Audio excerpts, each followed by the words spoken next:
Nos vamos a ir de cualquier manera. Te pido que trabajes conmigo para que yo viva más, y si tú no te activas, vas a estar ahí también. La Pizarra, explorando las mentes creativas del mundo del entretenimiento. Aquí está tu conductora, Nikki Mondellini.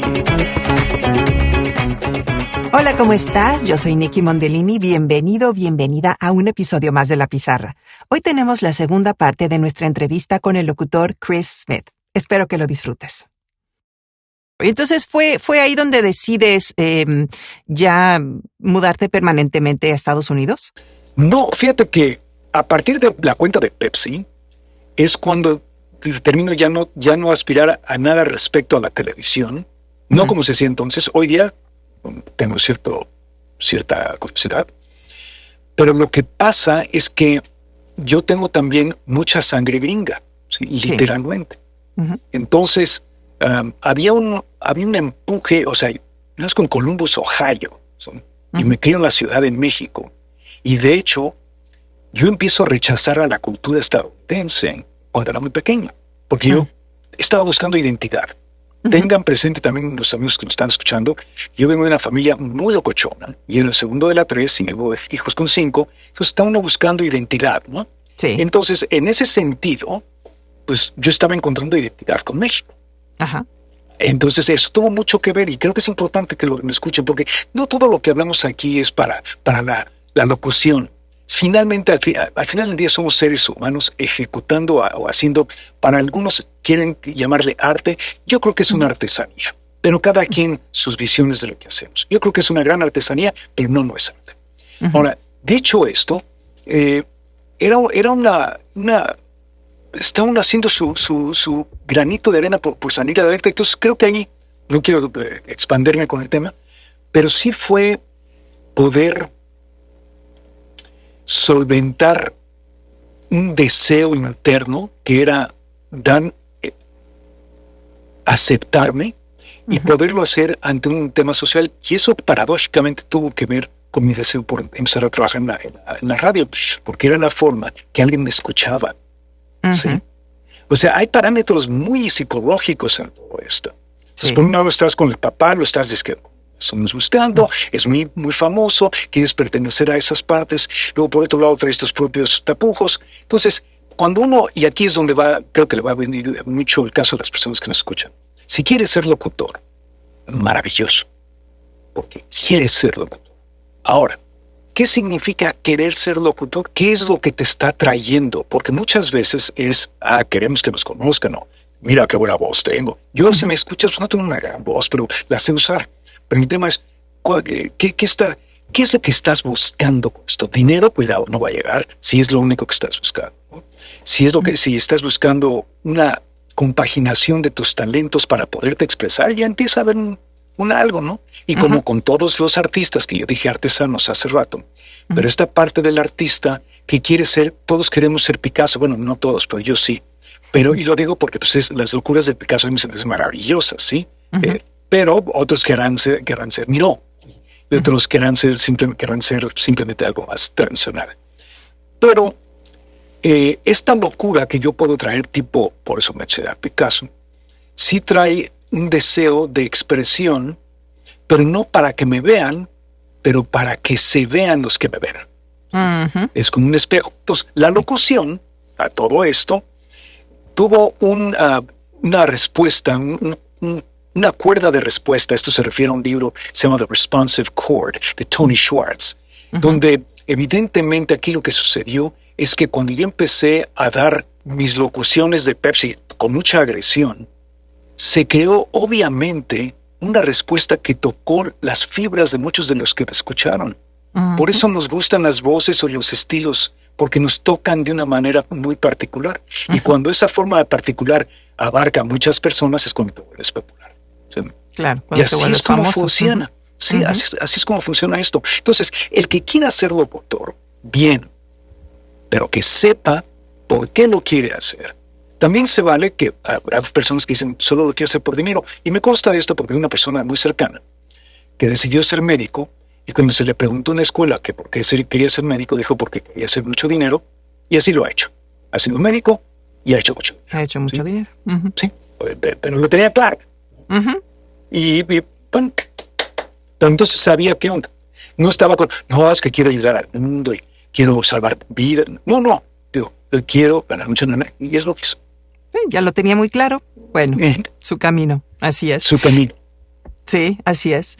Entonces, bueno, la radio fue para ti donde empezaste a sentirte más a gusto, ya estaba más estructurado, ya sí. Iba más de acuerdo a lo que tú querías hacer, no te hacían esperar tanto, o sea, ya era un ámbito en donde te podías expresar libremente y bueno, entonces duraste varios años y sigues siendo todavía, ¿no? La voz institucional de algunas estaciones de radio o de lo que grabaste se sigue escuchando todavía. ¿No? De hecho, yo sigo trabajando hoy día con MBS, ¿sí? Entonces yo sigo MBS 102.5.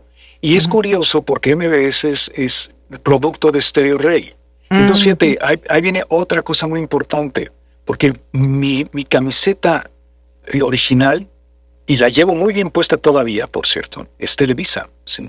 Porque yo vi una Televisa muy diferente, porque la Televisa de los 80 sin duda era un lugar muy interesante. Muy, muy interesante. Y me tocó una camada de productoras y productores que se habían formado en los 60s y 70s. Entonces no eran diferentes. Y eran más en la línea de lo que yo había aprendido, ¿sí? Sí. Entonces, pero lo que pasó aquí conmigo, y pues así es la vida. El tema está que a mí me hablaron cuando muere Pepe Labat, ¿sí? Me marcan para saber si quiero pertenecer a la estación o ser parte de Stereo Rey. No, de MBS, porque Stereo Rey estaba dormida. Y Stereo Rey se inició con mi papá, por cierto, como locutor. Pero bueno, es otra historia. Estoy lleno de historias. Entonces, el tema está que yo decido no. Les digo, no, pues estoy trabajando con Televisa y no quiero crear olas. Pero después hubo un cambio, que luego se revirtió. Pero hubo un cambio de repente donde se podía, si no trabajar en ambos, sí, con que estuvieras en diferentes especialidades de alguna manera, ¿no? Yo sí vi a muchas personas de producción, de los que están atrás de cámaras, trabajando en ambos lados. Eso sí lo vi, y hasta en el IMER. Y en el otro, el de la televisión. Estaba el IMER de la radio y el Instituto Mexicano de Televisión, que eran del gobierno, ¿no? Y ahí veías personas así de producción, pero me refiero a camarógrafos, especialistas de audio, bla, bla, bla, pero no talentos. Pero entonces yo agarro y se da esta oportunidad y la tomé porque yo ya había negado a hacerlo por otra época. Luego cambian las cosas un tanto allá pues si no me falla la memoria, a principios de los 2000, porque había muchos movimientos en las empresas de medios, porque el Internet estaba creando problemas, ¿sí? Y además llegaron cuestiones tan grandes como pues Netflix y otras, que de repente estaban tomando una parte importante del mercado. Sí. Entonces los grandes presupuestos ya no estaban ahí, o aunque fueran grandes ya se tenían que distribuir y diseminar de manera distinta. Entonces se crea de repente un nuevo seno. Donde no había seno, se hace un seno. Pero para entonces, yo ya me habían pedido que trabajara con MBS, y lo hice porque me llevaba a mi papá. ¿Sí? Y no soy único, todos tenemos una historia emocional. ¿Sí? Claro. Entonces, se da esta oportunidad con las condiciones de sí puedes trabajar en otros lados, lo que fuera. No habladas, pero sí implícitas. Y de repente cambia la fórmula, ¿no? Pero sí fui yo con esa idea. Entro, me siento muy cómodo, y ahora sí, tu pregunta expresa, me siento muy bien en la radio. De repente, es que esto del micrófono es no es lo mío. Y también lo veía, porque cuando yo iba a Televisa Chapultepec a grabar, y pasaba por el pasillo antes del terremoto, en 1936, a lo largo, aparecía la firma de mi padre, sí. Misma que se perdió con el terremoto porque ese edificio fue el que le cayó la antena y demás. Y luego sí, afortunadamente, le doy las gracias a Televisa. Volvieron a poner el nombre de mi papá en la rotonda esta de San Ángel, donde hay varios nombres. No sé si sigue igual, pero habían puesto otra vez nombres, y ahí está el nombre de mi papá también. Dije, ay, qué bueno, porque mi papá se lo merece. Entonces empiezo yo a trabajar Y de repente cambian algunas políticas y de repente ya no estuve tan presente con Televisa. Pero sí te puedo decir que ahí fue donde yo me desarrollé. Ujú. El trabajo que hacíamos, la hermandad, el compromiso. Cuando vino, por cierto, el terremoto de 85, De 85, yo sí. fui el primer la primera señal que se mandó en inglés a Estados Unidos y la cubrió, si más no recuerdo, aquí no estoy exacto en los detalles, pero creo que sí era CNN, Ujú. la generó Televisa, porque Televisa tenía la consigna de que quedara claro que México seguía de pie, Ujú. que sí había habido un terremoto fuerte, delicado, con condiciones muy difíciles, ¿sí? Sí. Y sí, era grave, pero seguía de pie. Entonces, el mismo 20, no es cierto, el mismo 19, en la noche, se estaba armando este trabajo en el CIR, que se había preparado, por cierto, para el Mundial del 86. El ¿ok? CIR, ajá. Entonces, ahí se hizo el centro de operaciones. Sí. Pero en la primera señal, al día siguiente salimos en una de estas combis que era la tradicional unidad móvil de nosotros, Sí. y nos Sí. nos postramos enfrente del hotel del Hospital General. Todo tirado, querida. Todo lo que era ¿cómo se llama? Creo que no es Cuauhtémoc. Sí, creo que sí es Cuauhtémoc. Todo tirado. Entre los escombros. Y atrás de mí el Hospital General. Y yo diciendo, sí, esto está pasando. Los cambiaban la cámara, pero seguimos de pie, ¿no? Y la señal fue en inglés. Ujú. Y nos fuimos de repente al centro. Muy difícil, ¿no? Muy difícil. El silencio, por cierto, de la ciudad. Aterrador. Aterrador, sí. Aterrador. Definitivamente, sí. Y luego quiero decirte que hacia la noche fuimos por donde estaba el Vertis, ¿sí? No, el hotel que se cayó. El Regis. El Regis, gracias. Ujú. Ahí en la Glorieta Corona. Sí. Y muy, muy difícil también. Ujú. Pero quedó claro, ahí se hicieron estas grabaciones y demás. Y tuve esa buena o fortuna también, estaba en el lugar correcto. ¿Por qué? Porque estaba yo trabajando, sé hablar inglés, se requería una señal en inglés para que se le diera el feed a los estadounidenses principalmente y luego hacia el resto del mundo. Y esa fue otra de mis grandes, si no oportunidades, me dio un cierto prestigio. Sí. Y entonces, posteriormente, ya empiezo a independizarme, simplemente porque se daba la condición, ya empezaba a venir el Internet, era muy lento, pero ya empezaba a darse. Y si conjugas todos estos factores donde yo ya me habían otorgado la confianza. Fíjate que para todo esto en la vida, la locución incluida, pero para todo lo demás, la integridad es fundamental, el honor y el respeto. Ujú. Y empieza por honrarse y respetarse a sí mismo. Con integridad puedes creer, no solo emanas ante ti mismo un sentido de paz, cuando llevas paz, pasión, prosperidad, ¿verdad? Pero hay una integridad. Ujú. Y yo vi que eso funcionaba de manera natural, como debe, en una sociedad que ya se estaba alejando de eso. Y que hoy día el mundo entero, para que nadie se ponga camisetas que no le corresponden, el mundo entero ha perdido el sentido de la integridad. No significa que no hay millones de excepciones. Significa que la tendencia global es hacia la falta de integridad, ¿sí? Entonces, eso fue de lo que también me llamó poderosamente de esa época. Cómo todos estábamos tan comprometidos por hacer el trabajo y hacerlo bien. No importaba la camiseta. Como jugar fútbol. El tema no era ganar, era jugar un buen partido limpio. ¿Sí? De lo que ya no hay tanto. Son partidos malos y sucios. Pero de lo que había en esa época era jugar limpio con las reglas para todos. Y que ahí sí, el que tuviera la mayor capacidad para hacer eso sería el que generalmente sería resguardado con una victoria. Y a victorias regresamos a la integridad, al honor y el respeto. Entonces fueron épocas muy lindas, Nikki, Sí. de la forma en que se trabajaba, se comprometía, nos uníamos todos en hacer el trabajo, la inteligencia artificial ni siquiera se vislumbraba, y esto no es que sea bueno o sea malo, simplemente era la condición de la época, y creo que eso ayudó mucho a forjar a un Christopher con el cual estoy en paz, que además agradezco ser locutor y que Nicky Mondelini me quiere entrevistar. Estoy muy agradecido. Chris, pues sí, yo encantada de que estés aquí. Y Chris, ¿en qué momento decides ya mudarte a Estados Unidos? Había internamente un conflicto, Nicky, entre lo que hago, cómo lo hago, dónde estoy, y reconciliarme con mis más profundos anhelos. Y ahí es cuando yo decido hacer un cambio diametral. Uh-huh. Y dentro de esos cambios diametrales está el tema de que yo, pues, ni conozco Estados Unidos bien. Había estudiado 4 años ahí, a gringa, y había ido muchas veces, etcétera. Y mis abuelos están gringos, toda esa historia. Pero no a vivir, salvo 3 años y medio que estuve en la Universidad de Texas en Austin. Y fíjate las coincidencias, por decirlo así. Uno de mis medios hermanos, pero le voy a decir mi hermano, porque eso de medios no me da caso.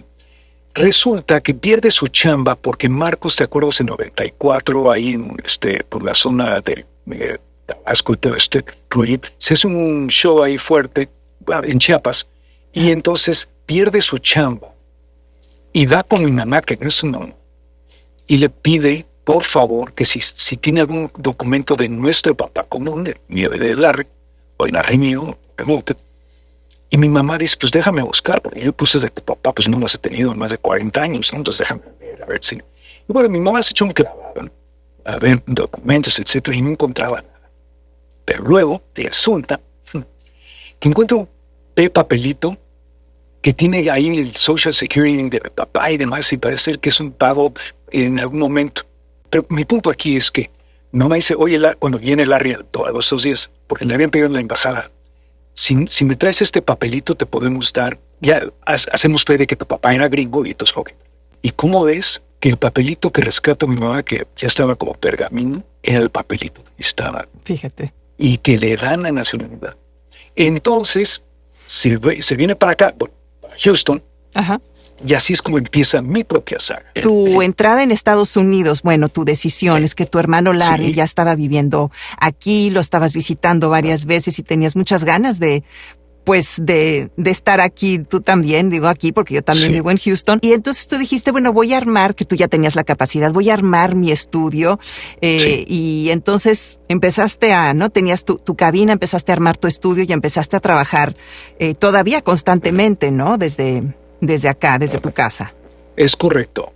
De hecho, trabajaba, pero también como en un principio iba y venía, para que precisamente no se espantaran los productores y demás. Pero sí fue un tema de buscar, en mi caso, de conectarme con una identidad que no conocía. Y había un anhelo de conocerlo, pero estaba yo tronco.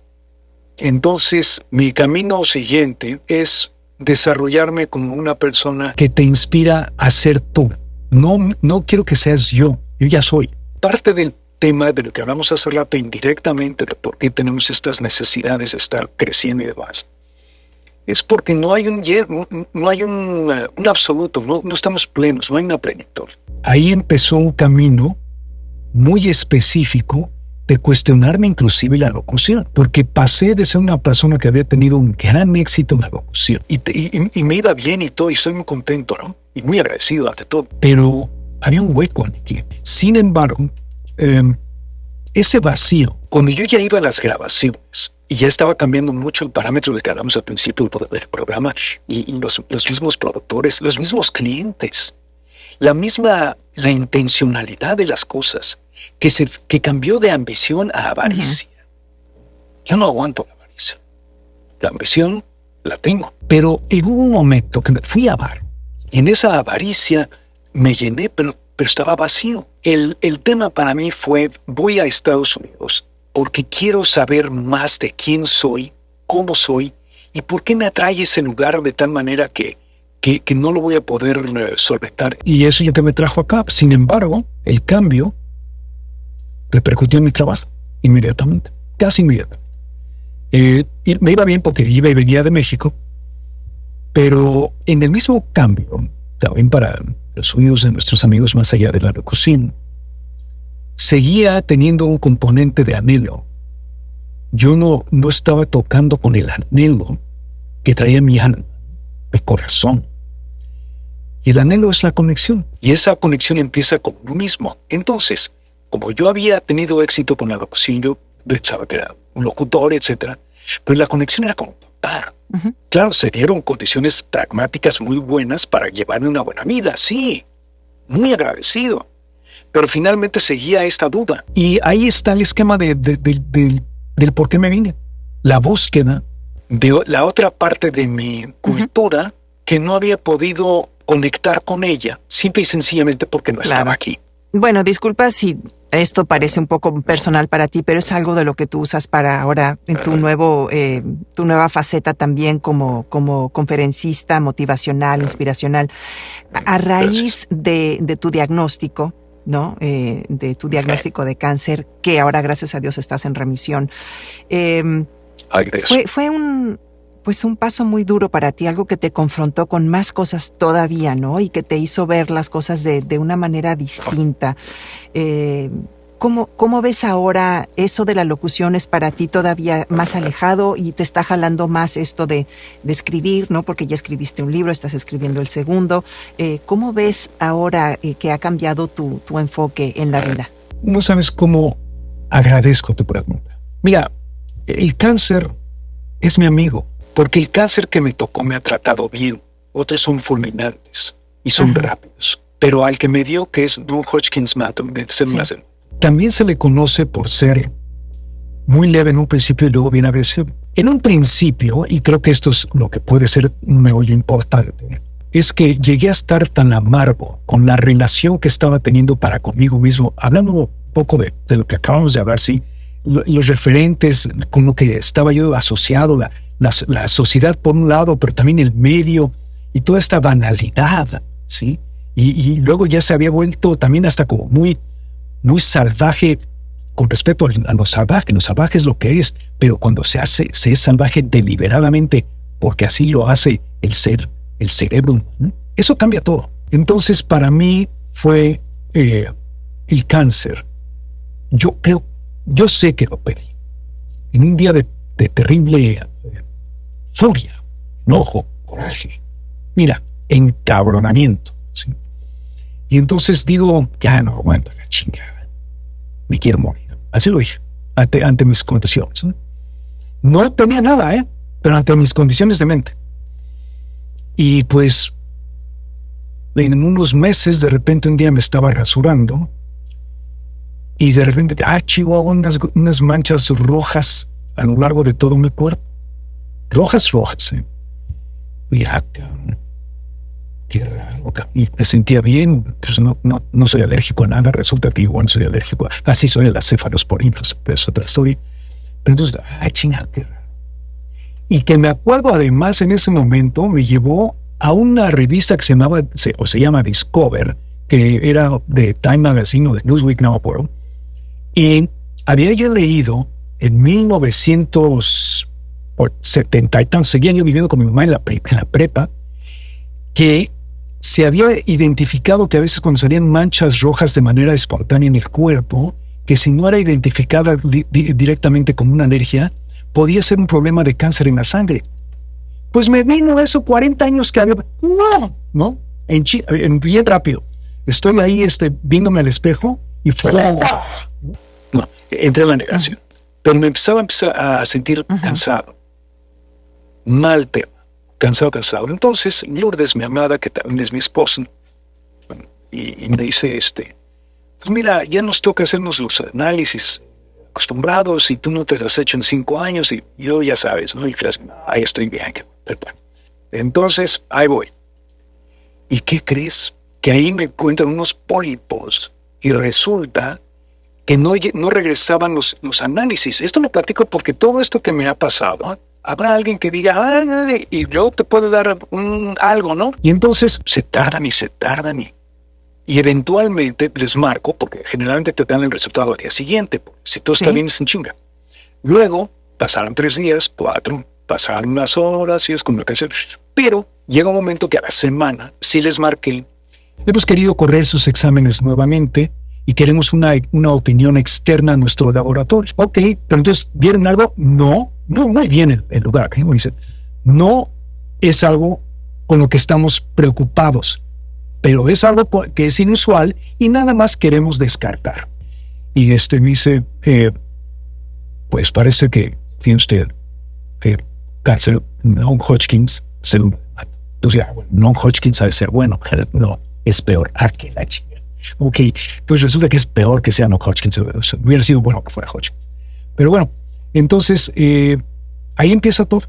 Tiene una segunda opinión, yo no tanto, ya me empezó a animar a hacer las cosas, pero luego me dice, vamos con MDA, Medical Center, MD Anderson, y me hacen los mismitos exámenes otra vez por Detroit. Bueno, ok, está. Y pues dicen, ¿sabes qué? Confirmamos. Me habían dicho en el lugar anterior que tenía que entrar en quimioterapia inmediatamente para erradicarlo y que no, si no lo hacía, que no me daban más de 8 meses o algo así. Entonces, fíjate que regresamos a la parte, vas a ver mística, cómo son las cosas. Entonces dice uno, pero bueno, vamos a checar con usted si, fíjese que tenemos para su enfermedad en particular. Le dije, no es una enfermedad, es una condición que es atípica, pero no quiere decir que estoy enfermo. ¿Qué pasó aquí? No estaba enfermo. La regó al replicarse una célula y puso mal el código. Eso no es estar enfermo. Es que se salió del parámetro, ¿sí? Que crea una condición que parece enfermedad, pero no es enfermedad, porque la célula que se mutó quiere vivir. O sea, la célula de cáncer quiere vivir. Entonces de repente dices, güey, tranquilo, pues, si me empiezo a pelear con el cáncer, yo voy a perder. Pero lo que empezó a pasar entonces, me dicen, este tratamiento es fuerte, pero es nuevo, y vamos a ver que lo apruebe su seguro. ¿Y qué crees? El seguro también no lo sabe, pero me salvó. Ellos quieren tratar de hacer un tratamiento con un químico que es experimental, pero tiene grandes resultados, y se llama Ibutrenib B. ¿Okay? Ibutrenib B. Bueno, pues el Ibutrenib B todavía no estaba, no sé si ahora, autorizado por la FDA. Seguía en su etapa experimental. Entonces el seguro dice, no, yo no te voy a aceptar el Ibutrenib porque es experimental. Ni que, amigos, se pasaron 6, 8 meses en la bronca entre ellos. Yo sigo enfermo, ¿sí? Entre comillas, sigo en conflicto con mis células. Pero ya está trabajando otra cosa al mismo tiempo. Pero regresando al tema. Entonces van pasando los meses y se están peleando. Y entonces lo que había dicho, te damos 1 año, pues ya van corriendo los meses, ¿no? Ya me fui a otro lugar y siguen corriendo los meses porque ahora el seguro. Y entonces de repente me conecto con un médico en México que se apellida Cervera, en el INCAN, que yo adoro. Y entonces él me hace otra vez la colonoscopia allá en México, y él dice, ¿sabes qué? Yo no veo lo que te están diciendo. Dice, lo que te dice MDA, sí veo los resultados, pero el diagnóstico no es el que yo veo. ¿Sabes qué? Yo tengo un cuate en MDA, porque hay muchos mexicanos extraordinarios, unos fregones. Uh-huh. Ya me habían asignado originalmente a un médico uh-huh. hindú y luego a un médico chino, que no tengo nada contra los chinos, pero pues, yo quería un médico con quien pudiera tener mucha confianza, ¿sí? Y yo sé que yo conecto en FA con cualquier mexicano. Pero sí, entonces, el doctor Cervera conecta con un cuate que tiene ahí. Dice, mira, yo no soy el indicado para ese tipo de cáncer, pero voy a sacar tu caso directamente porque todos los lunes nos reunimos para hablar de casos. ¿Y cómo ves? Resulta que después de que habían que el Ibutrenib y la chingada y que sí, no, llegan a la conclusión que nos van a dar una cosa que se llama el rituximab, que sí está aprobada por la FDA. Carísima, por cierto, parece ser que más caro que el Ibutrenib, pero como esa sí estaba autorizada, la aseguradora dice, sí, va. Desde la primera toma, empecé a estar mejor. Desde la primera, ¿sí? Entonces, a todo esto, sí, pero también tenía mucha fe. Y yo hablaba con mis células, les decía, a ver, y con el tumor, pero ya no está activo, estaba. O sea, si yo me muero, tú te mueres. Es una comunicación no verbal, pero hay un tema de conciencia. Y entonces dices, mira, Nos vamos a morir todos anyway. Pero el tema es, yo soy tu forma de vida. Si tu forma de vida se va, tú te vas conmigo. Nos vamos a ir de cualquier manera. Te pido que trabajes conmigo para que yo viva más. Y si tú no te activas, vas a estar ahí también. Más calladito porque estás activo. Bueno, entre eso el rituximab y la buena fe y la capacidad de los médicos, pues estoy en gracias al cielo. Es a lo que voy, ¿no? No, pues qué fortaleza la que tienes y tus deducciones y tu manera de abordar esto, porque cualquier enfrentado con una enfermedad de estas, ¿no? Es muy difícil y pasas por muchos procesos. Obviamente el miedo, el enojo, o de repente puedes tener este despertar y decir, ahora sí voy a hacer lo que yo pueda, pero te pones en manos de un médico y pues sí, muchas veces no es el resultado que tú quieres, pero qué bueno que seguiste buscando, que encontraste este otro médico en México que te conectó con alguien que debería hacer su trabajo y esto es maravilloso y bueno, ojalá.